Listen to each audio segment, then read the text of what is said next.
Tava tendo um campeonato de crossfit no Parque das Nações em Dias. Eu falei, mas eu não vi a medalhista.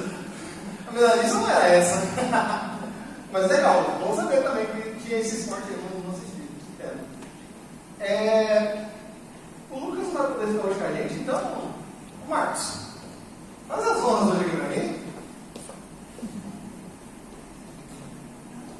Essa semana, dia 31 de outubro, né, no dia que encerrou o mês, foi comemorado o dia da Reforma Protestante. Então, 506 anos de Reforma Protestante. O que foi a Reforma Protestante? No dia 31 foi marcado, o início da Reforma Protestante, pois foi o dia que Lutero, um monge, chegou na capela da cidade de Wittenberg e afixou na porta da igreja as 95 teses contra a Igreja Católica. E aí começou a Reforma Protestante. Se você viu o perfil da igreja, eu soltei ontem à noite um vídeo. O pedreiro Nenê mandou um alô lá. Se você não viu, segue a gente lá, Batista Simplicidade, entendeu? Vale muito a pena, certo?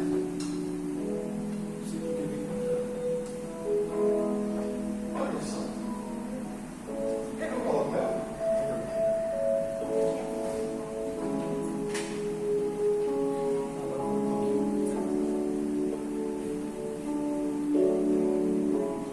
É outra história, né?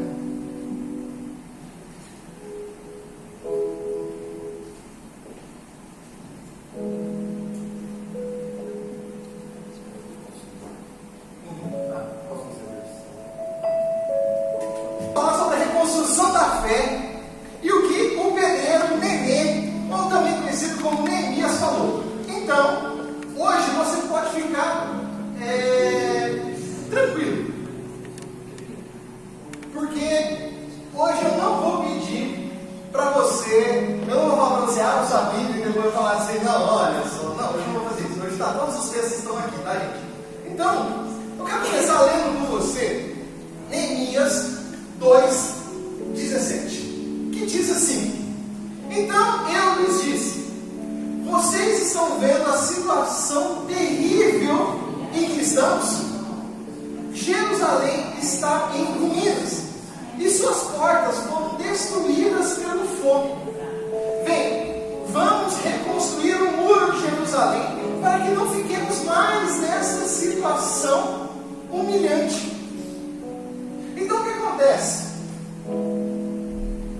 Neemias estava numa situação que ele viu a necessidade de reconstruir os muros de Jerusalém. Naquela época, a força de uma cidade, a capacidade de uma cidade se definia pelos muros.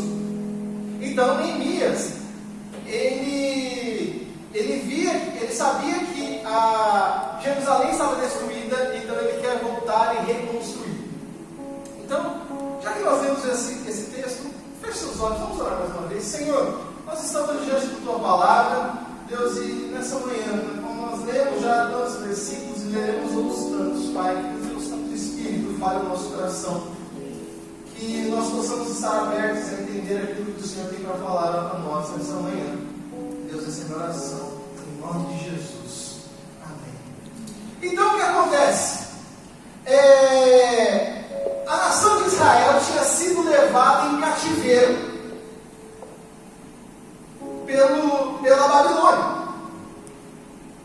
E para poder situar aqui para você, está ruim aqui, né? Saiu ruim com profecia, né? Deu chute aqui na profecia.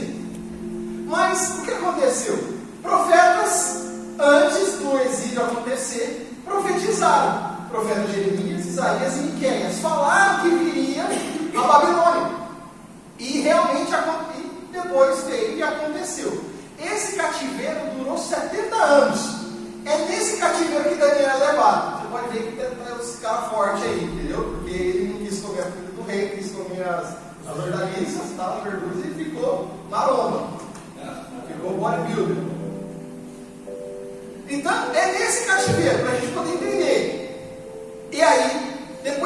50 anos, o rei Dario começa a, se não me engano era Ciro começa a liberar o povo de Israel para poder voltar a Jerusalém, a Israel como um todo. Sucessor a ele veio o rei Artaxerxes I, que é o cara em que lidera e que permite que Neemias volte. Neemias, ele é o cara, ele é o copeiro do rei. A madrasta dele foi Esther. A madrasta de Artaxerxes foi Esther. Então, ele já, de certa forma, tinha uma certa influência judaica sobre ele. Então, Esdras, ele já fica sabendo que Esdras já tinha voltado, e a missão de Esdras era reconstruir o templo. Agora ele fala: eu preciso reconstruir os muros de Jerusalém. Só que Israel ainda estava dominado pela Babilônia. Então era uma situação em que ele foi pedir ao rei Artaxerxes para poder ir reconstruir o muro. Ou seja, ele estava dizendo, praticamente ele estava dizendo assim: olha, eu quero ir lá reconstruir a independência de Jerusalém. Em outras palavras, era isso que ele estava dizendo. Então, por isso que quando você olha a Bíblia, Esdras e Neemias são dois livros juntos, porque eles tratam da reconstrução, um do templo e outro dos muros, da cidade. E aí, essa nós podemos dizer que é a primeira reforma. Por isso o profeta o pedreiro Neemias, né, é o primeiro reformador da história. Porque quem faz reforma é pedreiro, né? Você fala: não, se fazer uma reforma lá em casa, você chama o pedreiro. Né? O pessoal que terminou de fazer uma reforma na casa aí, né, Larissa? Estava com o que lá? Pedreiro. Não ia lá no social media fazer reforma, porque não tem condição. O máximo que ia fazer era um story lá e falar: estou na construção. No máximo. Entende? Então, essa foi a primeira reforma. E aí o que acontecia? A reforma foi do templo e dos muros. Nós precisamos entender que a religiosidade nessa época, ou melhor, o conceito de fé, o exemplo de religião que se tinha na época, era para os judeus o templo, era algo muito importante. A cidade de Jerusalém é muito importante. Nós podemos ver nos Salmos, em vários lugares, sempre referências a Jerusalém, sempre voltado a Jerusalém. Então, para eles, é um sentido muito forte. Muito bem. Neemias faz a reforma, Esdras faz a reforma. Tem um dos avivamentos mais lindos na história da humanidade. É o avivamento que acontece com a nação de Israel nesse momento, em que Esdras, eles terminam a construção e Esdras lê a palavra, e as pessoas ficam pelo menos umas 6 horas em pé ouvindo a palavra de Deus. Mas isso é uma pregação para um outro momento. Passa-se os anos, Cristo vem, o Evangelho começa a ser disseminado, e as pessoas entendiam ou pensavam que o cristianismo era uma seita dentro do judaísmo. No ano 70, o que acontece? 70 agora depois de Cristo. No ano 70 depois de Cristo, os caras vêm e destroem o templo de Jerusalém. Só que quanto mais matava cristão, mais cristão aparecia. E no ano 300, Constantino coloca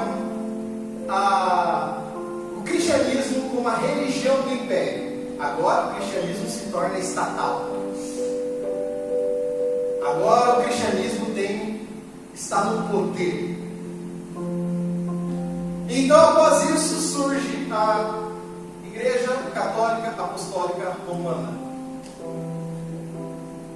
Depois que se torna poder, vira Estado. A igreja vira Estado. Então aí surge-se os papas. Por causa dessa... Alguém precisa ser o dono da igreja. Alguém precisa ser o cabeça da igreja. Então nós chegamos por volta do ano 1500 ali, 1400 e pouco, e começa a haver pessoas que estão indo contra algumas práticas, algumas ações da igreja católica naquele momento. E esses caras são chamados os pré-reformadores. Se quiser, eu até falei na célula sexta-feira, assista um filme chamado John Hus. É velho. É mais velho que andar para frente. Quase você não dá para ver a imagem direito, mas é um filme sensacional. John Hus. Vale muito a pena. John Hus, Wycliffe e outros caras, esses caras vocês não precisam saber agora, não tem problema. Mas John Hus, ele foi um pré-reformador. Então essas coisas estavam começando a borbulhar na Europa. E tinha um cara, o Lutero. Esse monge, padre. E ele estava revoltado com algumas coisas. Ele estava ali meio encanado. E ele queria vencer o pecado, se isolando, tentando deixar de pecar, mas ele não conseguia. Ele entendia que ele não conseguia. Então um dia, ele lendo esse texto, Romanos 1, 17. Porque no Evangelho é revelada a justiça de Deus, uma justiça que do princípio ao fim é pela fé. Como está escrito, o justo viverá pela fé. E juntamente com as outras críticas que ele tinha, ele afixa na porta da capela as 95 teses. E oficialmente dá início à reforma protestante. Lutero ele não queria fazer uma nova igreja. Ele simplesmente queria corrigir algumas coisas que estavam erradas. Havia vários momentos de descontentamento, movimentos de descontentamento. Então ele afixa as 95 teses. Está bem ilustrativo hoje, né, Larissa? Bom. Então, pela reforma protestante nasce as 5 solas. E é sobre elas que eu quero falar com você hoje. Lutero ele veio para o que Neemias fez, que era reformar o templo. Neemias e Esdras, que era reformar o templo e a cidade de Jerusalém. Lutero agora ele vem para reformar a igreja e a fé. E pela reforma protestante nasce as 5 solas, que em latim é sola escritura. Vou falar em latim aqui que eu preciso, né? Sola escritura, solus Christus, sola gratia, sola fide e sola deo gloria. Traduzindo em português: somente a escritura, somente a graça, somente a fé, somente Cristo, somente glória, somente a Deus. Então são esses 5 solas, é sobre ele que nós vamos falar. E vamos começar aqui então pela somente a escritura. O texto de 2 Timóteo 3, 16 e 17 diz: toda a escritura é inspirada por Deus e útil para o ensino, para a repreensão, para a correção, para a instrução da justiça, para que o homem de Deus, aqui gênero, tá? Então, gênero, ser humano, então você pode ter homem, mulher, seja apto e plenamente preparado para toda boa obra. Ou seja, toda a escritura é inspirada por Deus e útil. Ou seja, esse 66, esse calhamaço que a gente carrega, ou que a gente abre no celular, esses 66 livros é a palavra de Deus. E toda essa palavra de Deus, inspirada pelo próprio Deus, é útil para o ensino, para a repreensão, para a correção. A escritura, ela está para nós como a palavra revelada, a palavra escrita de Deus. Tem muitas pessoas que pegam e falam assim: eu queria ouvir a voz de Deus. E outras pessoas pegam e falam assim: eu queria ouvir em voz alta a palavra, a voz de Deus. Você quer ouvir a voz de Deus? Lê a Bíblia em voz alta. Você vai ouvir. Entende? É Deus falando. Ele inspirou as pessoas a escreverem. Então, é a palavra de Deus. A Bíblia, ela não se compromete em ser a resposta para todas as coisas, mas ela é a inspiração de Deus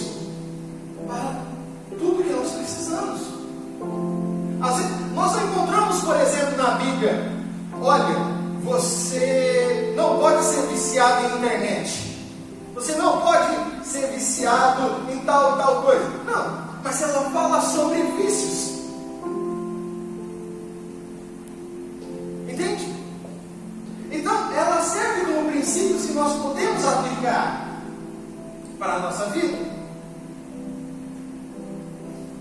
Então, a Escritura, nós precisamos entender que é o poder de Deus revelado a nós. Paulo diz que a fé vem pelo ouvir a palavra de Deus.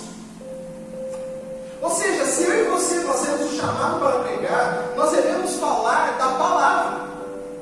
E todos nós somos chamados. Mateus 28, 18 diz: ide por todo mundo e pregai o Evangelho. Isso é para mim, para você e para todo mundo que está aqui dentro. O que nós vamos pregar?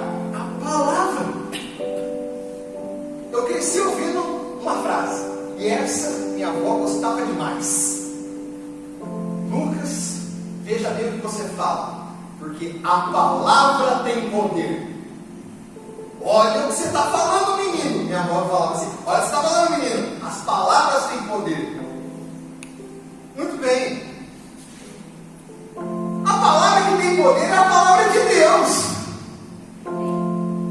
Eu posso falar todos os dias: eu sou rico, eu sou rico, eu sou rico. Não vai cair 2 milhões na minha conta se eu não for trabalhar.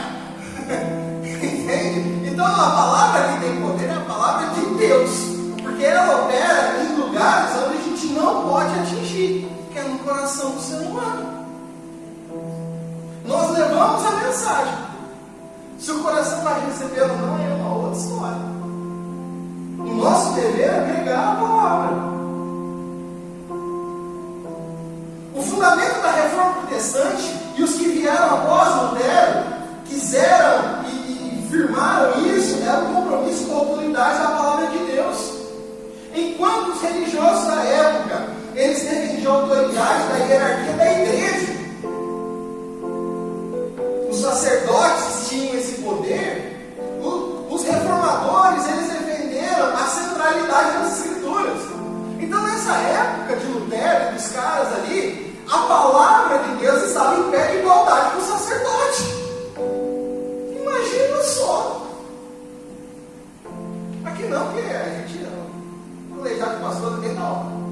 Mas pensa se a gente é um pouquinho mais malandro e quer abusar da fé das pessoas. E a gente se coloca como em pé de igualdade com a Escritura. Pronto, acabou. Nós estamos todos debaixo da Escritura. Se um dia um de nós pastores, vier ensinar alguma coisa que não está na Escritura, que é contrário, vocês podem falar: está errado, isso não é bíblico.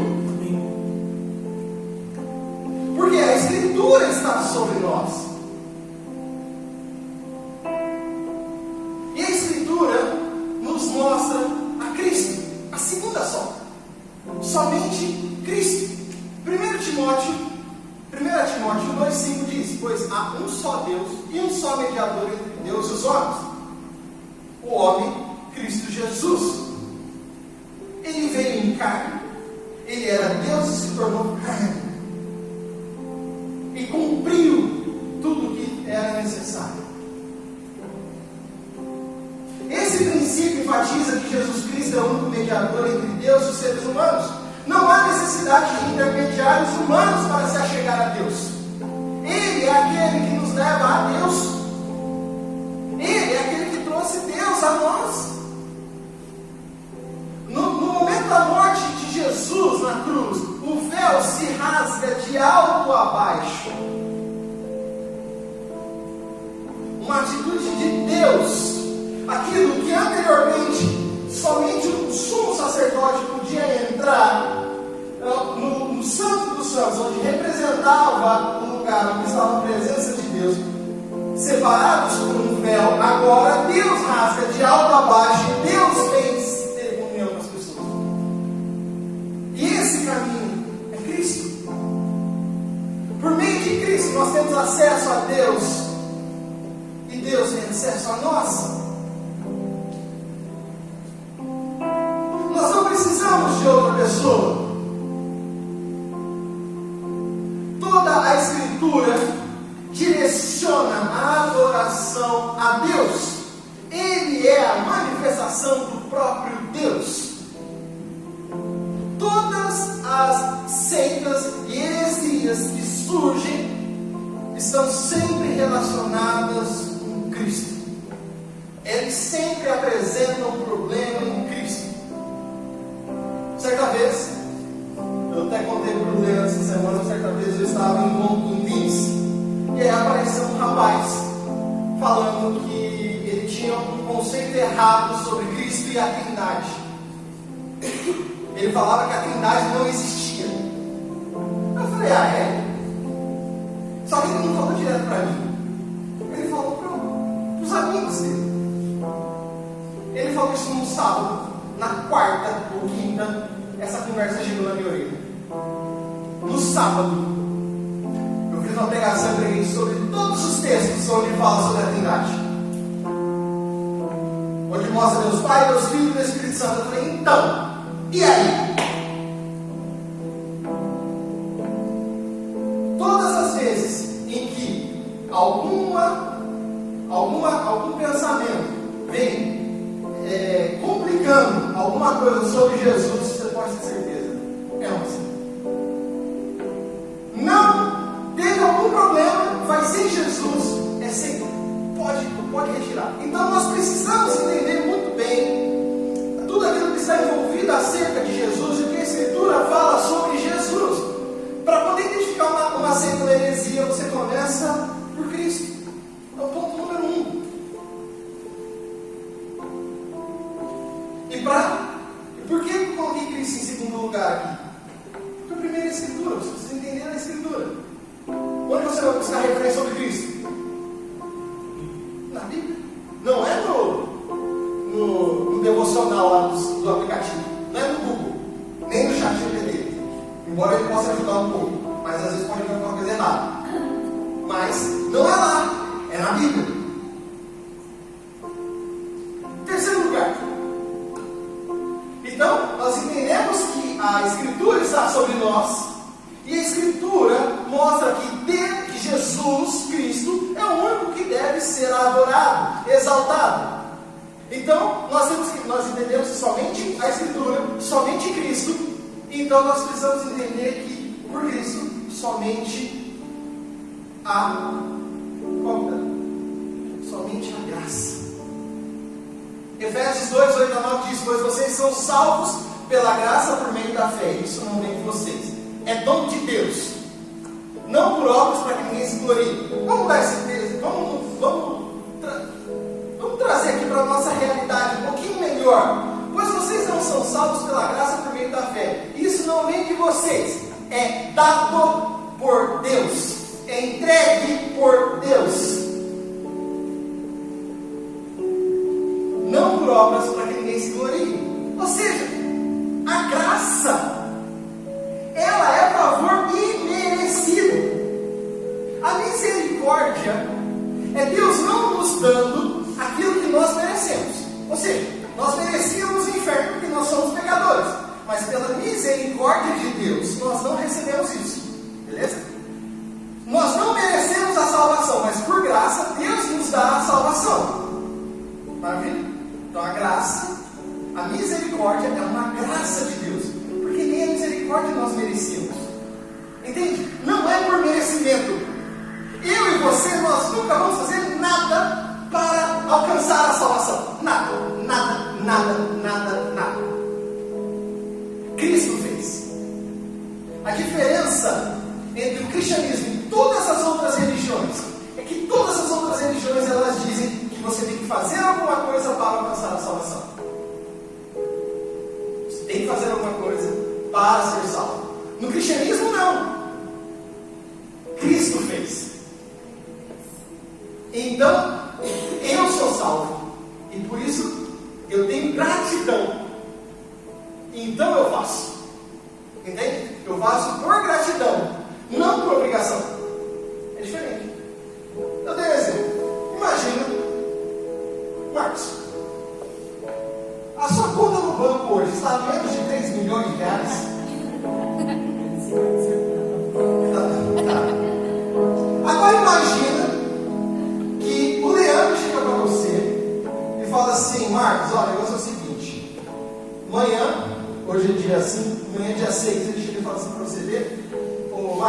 tranquilo. Suas contas estão pagas e está aqui na sua conta 10 milhões de reais. Amém. Em nome de Jesus, cara. Eu vou te mandar mensagem. O que você vai fazer para ele? Tudo que quiser. Beleza. Aí acabou o mês. Chegou lá, dia 30 de novembro. Virou dia 1 de dezembro. Você acordou. Você recebe mensagem do Leandro. Mano, suas contas estão pagas e está aqui mais 10 milhões. Você vai ficar feliz ou não vai? Se ele falar que ele quer tomar um café, o que você faz? Faz um banquete. É perigoso comprar cafeteria, não é verdade? Pois é. Está vendo? O que acontece com o nosso coração se algo acontecer assim? Gratidão. É isso que nós precisamos entender. Cristo já depositou isso na nossa conta. Agora é gratidão. Nós fazemos por gratidão, não por obrigação. Somente a fé. Quarto ponto. Colossenses 2,12. Isso aconteceu quando vocês foram sepultados com ele no batismo, e com ele foram ressuscitados mediante a fé no poder de Deus que o ressuscitou entre os mortos. É pela fé.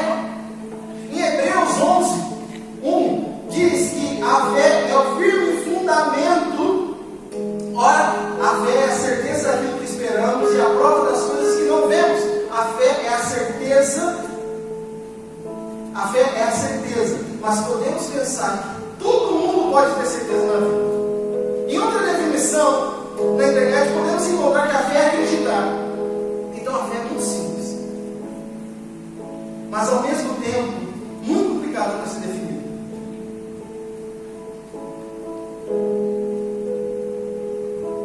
A fé transmite confiança. A fé é a certeza.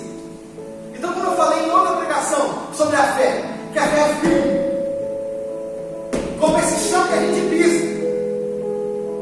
Então nós somos ressuscitados mediante a fé, pela certeza, pela confiança que Cristo fez por nós. Assim como eu e você, a gente pisa sobre esse chão. É somente a fé. O justo vive pela fé e continua crendo nas promessas feitas por Deus, registradas em sua palavra. Atos 16:31 diz: crê no Senhor Jesus e serás salvo, tu e a tua casa. Até o Pedro Augusto que está desviado. Cadê? Não, meu cachorro também. O inspetor vocês precisam conhecer. Tá vendo? Ele não deixa a gente ir para a igreja. Ele fica mordendo o pé e tal. Isso é muito difícil. Todo mundo vai dar nada. Então eu não vou falar aqui porque está gravando, mas depois eu falo do que ele falou para mim. E o último ponto: glória somente a Deus. 1 de Pedro 4,11 diz: se alguém fala, faça-o como quem transmite a palavra de Deus. Se alguém serve, faça-o com a força que Deus provê, de forma que em todas as coisas Deus seja glorificado mediante Jesus Cristo, a quem seja a glória e o poder para todo o sempre. Amém. Glória somente a Deus. Aqui se resume tudo. Não é para se auto-vangloriar, não é para se auto-favorecer, não é para mostrar o quanto bonzinho eu sou ou você é. Não, é glória somente a Deus. E veja, aqui não tem nada em que o ser humano poderia se vangloriar, porque a Escritura não foi o ser humano que escreveu. Cristo não foi feito pelo ser humano.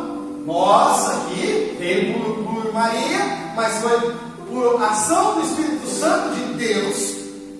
A graça é a ação de Deus, a fé é parte de Deus para nós, e a glória, obviamente, é somente a Deus, não é nada para nós.